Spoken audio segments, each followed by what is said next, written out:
अमेरिकी स्वतंत्रता संग्राम की यदि बात करें तो अमेरिकी स्वतंत्रता संग्राम 1775 से 1783 तक चलता है। अमेरिकी स्वतंत्रता संग्राम 1775 से 1783 तक चलता है, जिसमें ब्रिटिश उपनिवेशों द्वारा अपनी मातृभूमि ग्रेट ब्रिटेन से स्वतंत्रता प्राप्त करने के लिए लड़ा गया एक ऐतिहासिक संघर्ष था। अमेरिकी स्वतंत्रता संग्राम में अमेरिका वासियों ने ग्रेट ब्रिटेन से या फिर ब्रिटेन से अपने अमेरिका को आज़ाद कराने के लिए इस लड़ाई को लड़ा था, जिसे अमेरिकी स्वतंत्रता संग्राम कहा गया। और अमेरिकी स्वतंत्रता संग्राम 1775 से 1783 तक चलता है। यह आधुनिक इतिहास की एक महत्वपूर्ण घटना थी, जिसे लोकतंत्र, व्यक्तिगत स्वतंत्रता और गणराज्य के सिद्धांतों को बढ़ावा दिया था। क्योंकि आधुनिक इतिहास की यदि बात करें तो जितने भी उपनिवेश थे, उन सब को अमेरिकी स्वतंत्रता संग्राम से ही यह विचार आया था कि उनको भी अब उपनिवेशवाद को खत्म कर देना है। अमेरिकी उपनिवेशों का विकास 17वीं और 18वीं शताब्दी में इंग्लैंड ने उत्तरी अमेरिका के पूर्वी तट पर 13 उपनिवेश को स्थापित किया। इंग्लैंड ने उत्तरी अमेरिका के पूर्वी तट पे 13 उपनिवेश को स्थापित किया था, और ये उपनिवेश इंग्लैंड के द्वारा स्थापित किए गए थे अमेरिका के पूर्वी तट पे, उत्तरी अमेरिका के पूर्वी तट पे। और वो समय था 17वीं शताब्दी से 18वीं शताब्दी में। इन उपनिवेशों को नई दुनिया कहा गया और उन्हें इंग्लैंड के कानून और व्यवस्था के तहत चलाया जाता था। जो अमेरिका का पूर्वी तट पर 13 उपनिवेश स्थापित किया गया था, उसे नई दुनिया कहा गया था। और उस नई दुनिया को यानी कि उस 13 उपनिवेश को इंग्लैंड के कानून के तहत चलाया जाता था।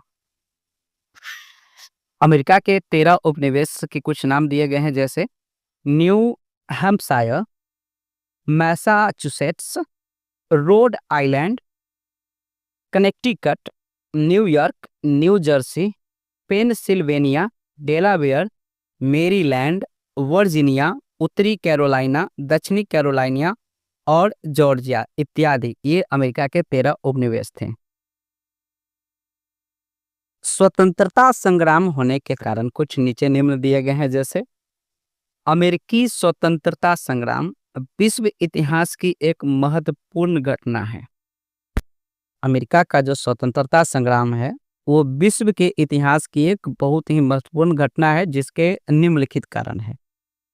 जैसे उपनिवेशों में राजनीतिक स्वायत्तता का अभाव, यानी कि उपनिवेशों को अपने राजनीतिक षड्यंत्र की जानकारी नहीं थी।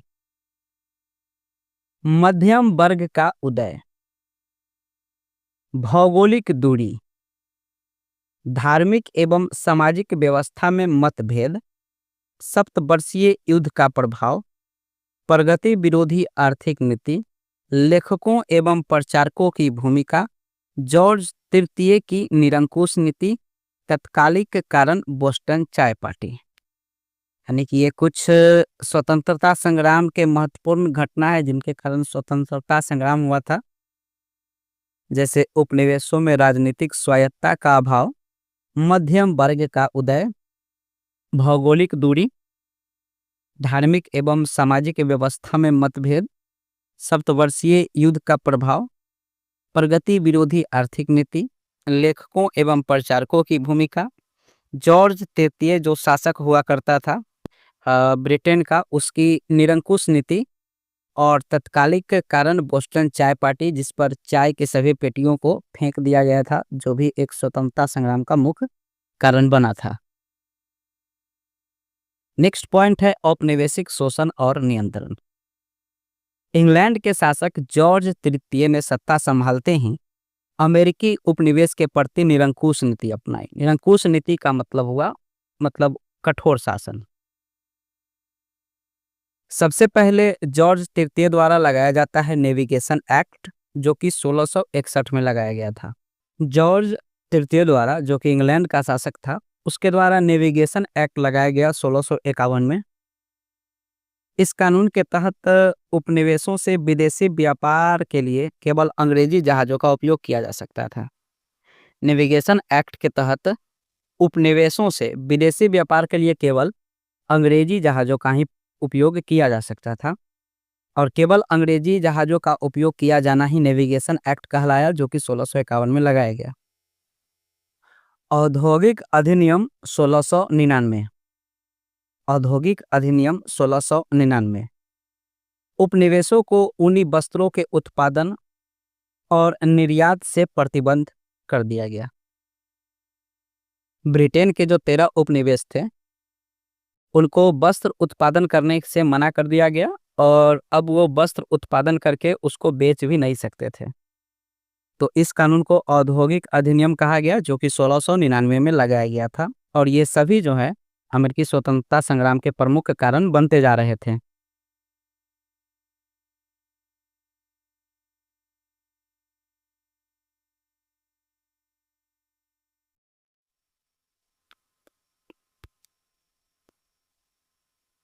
इसके अलावा कुछ और धार्मिक एवं सामाजिक व्यवस्था में मतभेद भी जो है वो बने थे स्वतंत्रता संग्राम के मुख्य कारण। जैसे अमेरिकी उपनिवेश एवं ब्रिटेन के बीच धार्मिक एवं सामाजिक स्तर पर भी मतभेद थे। अमेरिकी उपनिवेश और ब्रिटेन के बीच धार्मिक एवं सामाजिक स्तर पर भी मतभेद थे, यानी कि धर्म के लिए भी उनकी लड़ाई हुआ करती थी।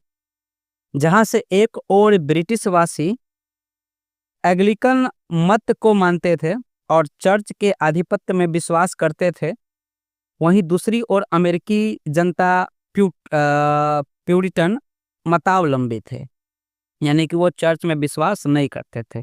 ब्रिटेन वासी चर्च में विश्वास करते थे, लेकिन अमेरिकी जनता जो प्यूरिटन थी वो चर्च में विश्वास नहीं करती थी, जो कि धार्मिक कारण बना था। ब्रिटिश समाज सामंतवादी एवं कुलीन व्यवस्था पर आधारित थी। ब्रिटिश समाज सामंतवादी एवं कुलीन व्यवस्था पर आधारित थी, जबकि अमेरिकी समाज समतामूलक एवं प्रजातांत्रिक व्यवस्था पर आधारित थी। ब्रिटिश जो समाज था वो कुलीन व्यवस्था पर आधारित थी, और सामंतवादी व्यवस्था, यानी कि पूर्ण तरीके से वो निरंकुश शासन किया करता था। लेकिन अमेरिका जो समाज के व्यक्ति थे वो समतामूलक थे और प्रजातांत्रिक व्यवस्था, यानी कि आम आदमी के जीवन जैसा अपना जीवन जीते थे। सप्तवर्षीय युद्ध का भी महत्वपूर्ण योगदान रहा, जो कि 1756 से 1763 तक लड़ा गया था। सप्तवर्षीय युद्ध इंग्लैंड और फ्रांस के बीच लड़ा गया था। इस युद्ध में, सप्तवर्षीय युद्ध में, इंग्लैंड की जीत हुई थी, जिससे अमेरिका में फ्रांसीसी प्रभाव समाप्त हो गया था। अमेरिका में फ्रांसीसी प्रभाव समाप्त करने का मुख्य युद्ध था सप्तवर्षीय युद्ध, जो इंग्लैंड और फ्रांस के बीच लड़ी गई थी 1756 से 1763 के बीच, और सप्तवर्षीय युद्ध में इंग्लैंड की जीत हुई थी, जिसके बाद अमेरिका में भी फ्रांसीसी प्रभाव हो गया समाप्त। अनुचित कराधान, इसमें स्टाम्प एक्ट 1765 में तत्कालीन प्रधानमंत्री ग्रेनविले, 1765 में जो प्रधानमंत्री था ग्रेनविले, 1765 ईस्वी में स्टाम्प एक्ट पारित किया। ग्रेनविले ने 1765 में स्टाम्प एक्ट पारित किया, जिसके अनुसार सभी अदालती कागजों, अखबारों आदि पर 20 शिलिंग का स्टाम्प लगाना अनिवार्य हो गया। प्रधानमंत्री ग्रेनविले ने 1765 में स्टाम्प एक्ट लागू किया। इस एक्ट के तहत हुआ कि जितने भी कागज थे, सरकारी कागज, उस पर 20 शिलिंग का स्टाम्प लगाना अनिवार्य हुआ। ग्रेनविले ने 1765 में स्टाम्प एक्ट लागू किया, जिसमें 20 शिलिंग का स्टाम्प लगाना अनिवार्य हो गया। स्टाम्प एक्ट 1765 के बाद एक और नया एक्ट आता है, जिसका नाम होता है टाउनशेंड एक्ट। 1767 में आता है टाउनशेंड एक्ट। इसमें ब्रिटिश संसद ने उपभोक्ता वस्तुओं पर, यानी कि वैसी वस्तुएं जिसका लोग यूज करते हैं अपने डेली के जीवन में, जैसे चाय, शीशा, कागज, कांच इत्यादि आयातित वस्तुओं पर शुल्क लगाया गया, यानी कि इन सब पर टैक्स बढ़ा दिया गया। उपनिवेश जितने भी थे उन सब का प्रतिनिधित्व सैमुअल एडम्स कर रहे थे। 13 उपनिवेश का प्रतिनिधित्व सैमुअल एडम्स कर रहे थे और इन सब एक्ट को देखते हुए उनका एक नारा हुआ जिसका नाम था नो टैक्सेशन विदाउट रिप्रेजेंटेशन, यानी कि प्रतिनिधित्व नहीं तो कर नहीं। ब्रिटिश सरकार की कार्रवाइयों का विरोध करने के लिए उपनिवेशवासियों ने 2 संस्थाएं स्थापित की।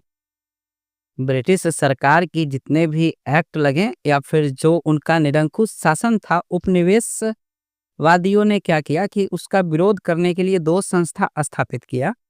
एक का नाम हुआ स्वाधीनता के पुत्र और दूसरा हुआ स्वाधीनता की पुत्रियां। ब्रिटिश सरकार की कार्रवाइयों का विरोध करने के लिए उपनिवेशवासियों ने 2 संस्थाएं स्थापित की, स्वाधीनता के पुत्र और स्वाधीनता की पुत्रियां। तो स्वाधीनता के पुत्र और स्वाधीनता की पुत्रियां उपनिवेशवासियों के द्वारा स्थापित किया गया। ये 2 मुख्य संस्थाएं थीं ब्रिटिश सरकार का विरोध करने के लिए। उसके बाद एक बहुत ही इंपॉर्टेंट पॉइंट आता है बोस्टन टी पार्टी, बोस्टन चाय पार्टी की घटना, जो कि 1773 में हुई थी। 1773 ईस्वी में ईस्ट इंडिया कंपनी को अमेरिका में चाय बेचने का एक अधिकार दिया गया।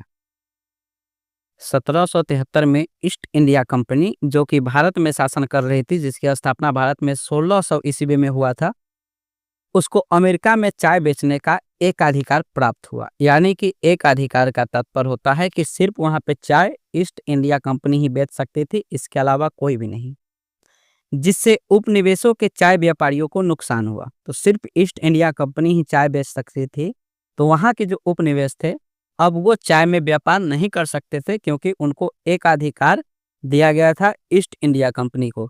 तो एक अधिकार का तात्पर्य हुआ कि सिर्फ वहां पे चाय का व्यापार ईस्ट इंडिया ही कंपनी ही कर सकती है, जो कि 1773 की घटना है।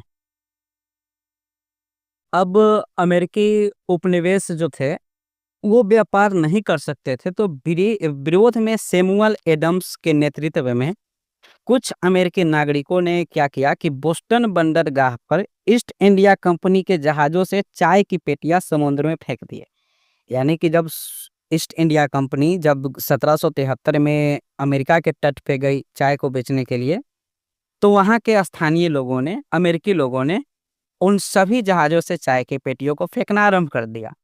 और इन सब का नेतृत्व कर रहे थे सैमुअल एडम्स। और इसी घटना को बोस्टन टी पार्टी या फिर बोस्टन चाय घटना का नाम दिया गया। दार्शनिक प्रभाव भी जो है वो अमेरिकी स्वतंत्रता संग्राम में मुख्य रूप अपनाते हैं। जैसे जॉन लॉक, उन्होंने प्राकृतिक अधिकार जैसे जीवन, स्वतंत्रता और संपत्ति का सिद्धांत दिया। प्राकृतिक अधिकार का सिद्धांत जॉन लॉक ने दिया। जीवन, स्वतंत्रता और संपत्ति का अधिकार जॉन लॉक ने दिया और कहा कि सरकार लोगों के अधिकारों की रक्षा के लिए बनी है। जॉन लॉक ने प्राकृतिक अधिकार का सिद्धांत दिया और ये भी कहा कि सरकार जो है वो लोगों के अधिकारों की रक्षा के लिए बनी है। यदि सरकार ऐसा नहीं करती है तो लोग उसे बदलने का अधिकार रखते हैं। थॉमस पेन, जिनकी पुस्तक हुआ करती थी कॉमन सेंस, कॉमन सेंस की रचना थॉमस पेन ने 1776 में किया और उसमें उन्होंने बताया कि उपनिवेशों को स्वतंत्रता के लिए लड़ने के लिए प्रेरित किया गया। उस पुस्तक में थॉमस पेन जिन्होंने 1776 में कॉमन सेंस नामक पुस्तक की रचना की, कॉमन सेंस में थॉमस पेन ने उपनिवेशों को स्वतंत्रता के लिए लड़ने के लिए प्रेरित किया। रूसो और मॉन्टेस्क्यू, रूसो और मॉन्टेस्क्यू के विचारों ने भी अमेरिकी नेताओं को प्रभावित किया। स्वतंत्रता संग्राम की घटना यदि देखें तो प्रथम महादेशीय सम्मेलन, स्वतंत्रता संग्राम में जो सबसे पहली घटना है वो है प्रथम महादेशीय सम्मेलन जो कि 1774 में हुआ। इसमें जितने भी तमाम महादेश जो कि अमेरिका के उपनिवेश थे उन सब का एक सम्मेलन हुआ। 5 सितंबर 1774 को 13 उपनिवेशों के प्रतिनिधियों का फिलाडेल्फिया शहर में एक महादेशीय सम्मेलन आयोजित किया गया, जिसमें ब्रिटिश कानून का विरोध तथा व्यापार के बहिष्कार का निर्णय हुआ। प्रथम महादेशीय सम्मेलन 1774 में 13 उपनिवेश जो है वो फिलाडेल्फिया शहर में एक स्थान पे जुटे।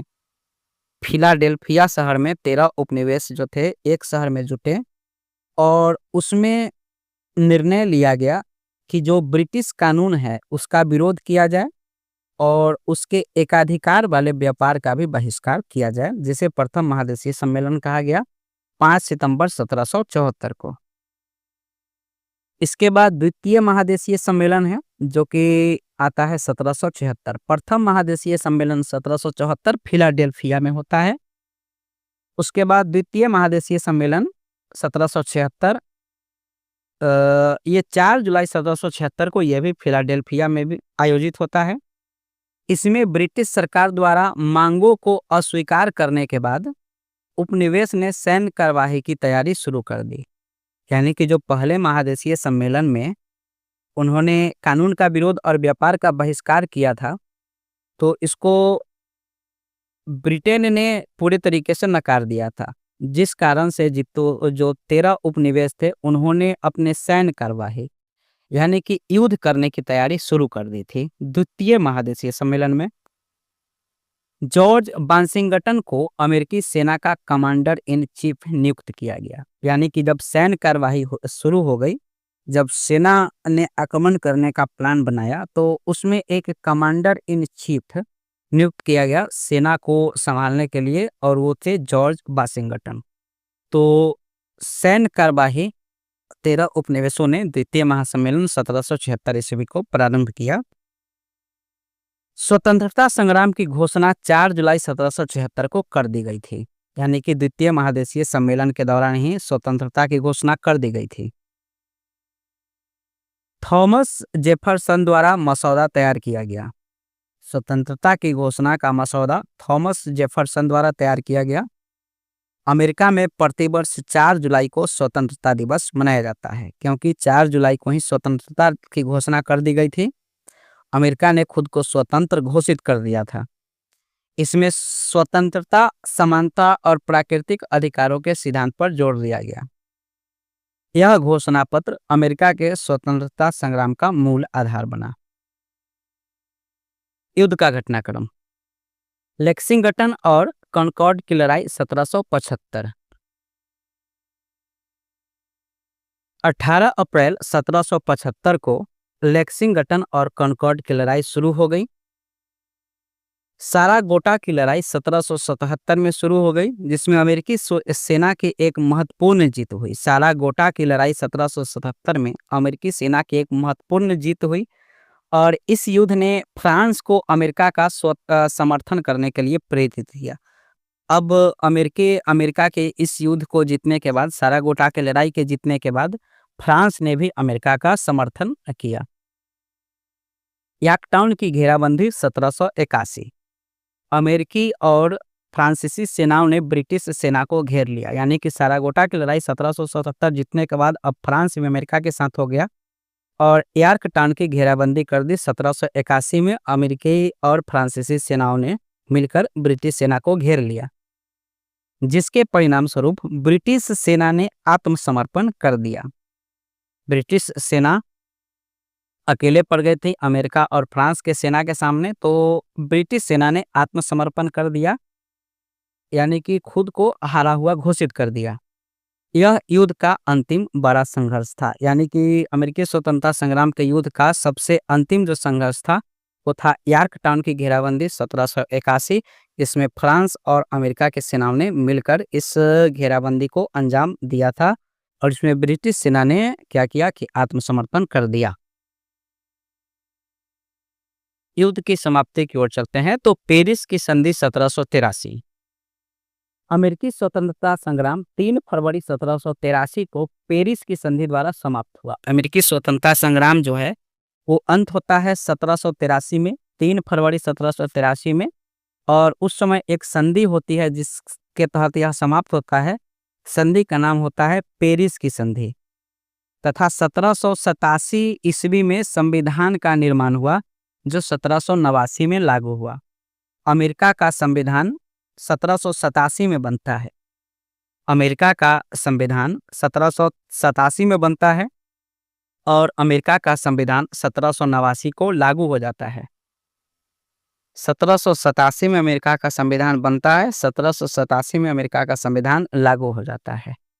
युद्ध की समाप्ति पेरिस की संधि के तहत होती है 3 फरवरी 1783 को। जॉर्ज वाशिंगटन को प्रथम राष्ट्रपति बनाया जाता है क्योंकि George Washington he commander in chief की भूमिका निभा रहे थे जब सैन्य आक्रमण किया गया था तब। ब्रिटेन ने अमेरिका को एक स्वतंत्र राष्ट्र के रूप में मान्यता दे दी। कि ब्रिटेन ने जो है वो भी अमेरिका को स्वतंत्र राष्ट्र घोषित कर दिया। अमेरिकी स्वतंत्रता संग्राम के परिणाम और प्रभाव। संयुक्त राज्य अमेरिका का जन्म होता है। एक नए स्वतंत्र राष्ट्र संयुक्त राज्य अमेरिका का गठन होता है। अमेरिकी स्वतंत्रता संग्राम में फ्रांस ने अमेरिका का साथ दिया था। गणतंत्र की स्थापना। विश्व का प्रथम लिखित संविधान अमेरिका में लागू होता है 1789 ईस्वी को। सबसे पहला लिखित संविधान अमेरिका में लागू होता है 1789 ईस्वी को, जिसमें महिलाओं को संपत्ति का अधिकार मिला तथा उत्तराधिकार कानून को न्याय संगत बनाया गया। मॉन्टेस्क्यू के शक्ति पृथक्करण सिद्धांत को मान्यता मिली। शक्ति पृथक्करण का सिद्धांत जो कि मॉन्टेस्क्यू का था उसको मान्यता मिलती है 1789 के संविधान जो अमेरिका का बना सबसे पहला लिखित संविधान उसमें। इस संविधान में मौलिक अधिकारों की घोषणा होती है जिसमें जनता को धार्मिक एवं अंतःकरण की स्वतंत्रता मिलती है तथा मौलिक अधिकारों के माध्यम से लोगों की मूलभूत स्वतंत्रता स्वीकार कर ली गई थी। यानी कि लोग अब पूर्ण रूप से स्वतंत्र थे अमेरिका के लोग, और तब वह यूनाइटेड स्टेट ऑफ अमेरिका बन जाता है। लोकतांत्रिक सिद्धांतों का उदय इसने स्वतंत्रता, समानता और बंधुत्व के सिद्धांतों को बढ़ावा दिया। यानी कि सभी लोग स्वतंत्र हैं, सभी लोग वहाँ के एक समान हैं और सभी में बंधुत्वता यानी कि भाईचारा जो है वो देखने को मिलने लगा। अमेरिकी स्वतंत्रता संग्राम के बाद जब अमेरिका स्वतंत्र राष्ट्र घोषित हो गया और 1789 ईस्वी में संविधान लागू हो गया, उसके बाद में फ्रांसीसी क्रांति को भी प्रभावित किया। यानी कि जब अमेरिका स्वतंत्र हो गया तो इससे फ्रांसीसी क्रांति भी जो है प्रभावित हुआ। अंग्रेजों पर प्रभाव। इंग्लैंड में जल्द ही कई सुधार लागू हुए, जैसे आयरलैंड की संसद को लगभग स्वतंत्र स्थान प्राप्त हुआ। आयरलैंड की संसद को स्वतंत्र स्थान प्राप्त हुआ 1782 ईस्वी में। कैथोलिक आयरिश लोगों को मताधिकार मिला, यानी कि जो आयरलैंड के लोग थे उनको अब वोट देने का अधिकार मिलने लगा 1793 ईस्वी में। और आयरलैंड के संसद वेस्टमिंस्टर संसद से जुड़ा 1800 में। आयरलैंड का जो संसद था वो वेस्टमिंस्टर के संसद से 1800 में जुड़ जाता है। व्यापारिक एकाधिकार का अंत हो चुका था। अब व्यापार पर सिर्फ अमेरिका का अधिकार, सिर्फ ब्रिटेन का ही अधिकार नहीं बचा। अमेरिका के लिए अंतर्राष्ट्रीय व्यापार के नए रास्ते खुल गए। अब अमेरिका के से देश के कोई भी कोने से, दुनिया के कोई भी कोने से कोई भी देश व्यापार कर सकता था। अमेरिकी स्वतंत्रता संग्राम एक तरह से वाणिज्यवादी प्रतिबंधों के विरुद्ध एक विद्रोह था। अतः इसने एडम स्मिथ के लैंसेज फेयर यानी कि मुक्त व्यापार के सिद्धांत को मजबूत किया। अब यानी कि अमेरिका में कोई भी कोने का देश, दुनिया के किसी भी कोने का देश व्यापार कर सकता था, जिसे लैंसेज फेयर कहा गया, मुक्त व्यापार कहा गया। और लैंसेज फेयर का जो सिद्धांत है वो एडम स्मिथ के द्वारा दिया गया था। इसी के साथ समाप्त होता है अमेरिकी स्वतंत्रता संग्राम।